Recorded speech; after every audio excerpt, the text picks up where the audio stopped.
Saudara-saudariku yang dikasihi dan mengasihi Tuhan Yesus, pada hari ini Selasa 7 Maret 2023, hari biasa pekan kedua Prapaskah.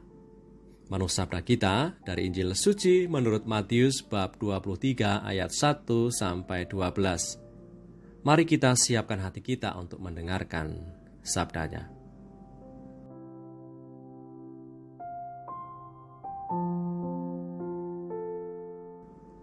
Sekali peristiwa berkatalah Yesus kepada orang banyak dan kepada murid-muridnya katanya, ahli-ahli Taurat dan orang-orang Farisi telah menduduki kursi Musa.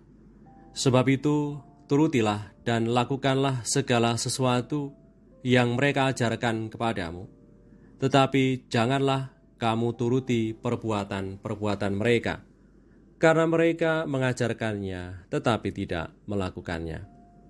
Mereka mengikat beban-beban berat, lalu meletakkannya di atas bahu orang, tetapi mereka sendiri tidak mau menyentuhnya. Semua pekerjaan yang mereka lakukan hanya dimaksud supaya dilihat orang. Mereka memakai tali sembahyang yang lebar dan jubah yang panjang. Mereka suka duduk di tempat terhormat dalam perjamuan dan di tempat terdepan di rumah ibadat. Mereka suka menerima penghormatan di pasar dan suka dipanggil rabi. Tetapi kamu, janganlah kamu disebut rabi, karena hanya satu rabimu, dan kamu semua adalah saudara. Dan janganlah kamu menyebut siapapun bapa di bumi ini, karena hanya satu bapamu, yaitu Dia yang di sorga. Janganlah pula kamu disebut pemimpin, karena hanya satu pemimpinmu, yaitu Mesias. Barang siapa terbesar di antara kamu, hendaklah ia menjadi pelayanmu.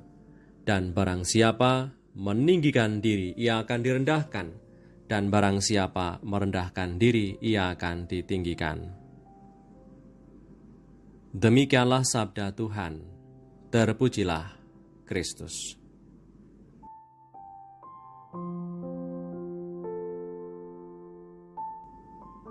Saudara-saudariku yang terberkati, Tuhan Yesus hari ini mengkritik orang-orang Farisi karena meletakkan beban berat di pundak orang.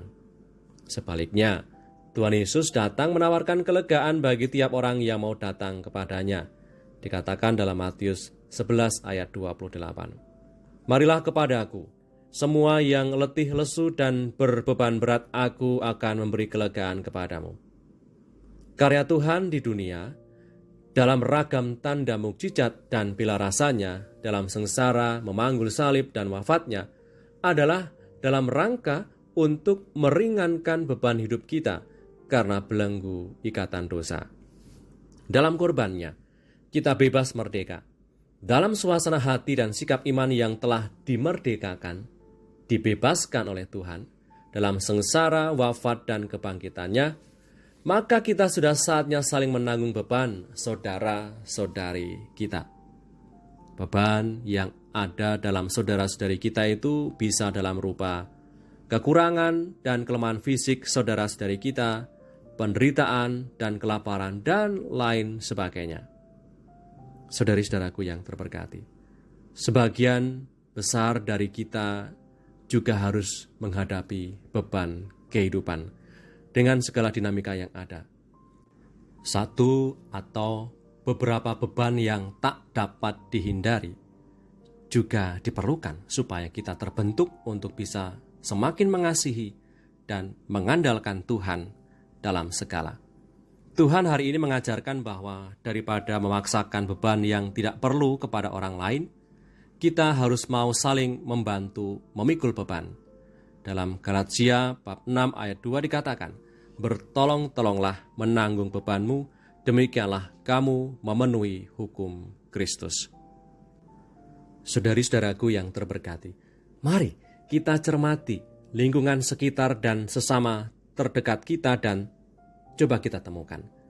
Adakah suatu kekurangan atau kelemahan yang menggerakkan saya untuk berbuat sesuatu untuk memenuhi hukum Kristus itu?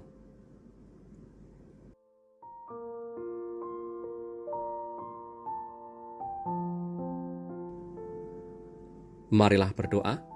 Dalam nama Bapa dan Putra dan Roh Kudus. Amin.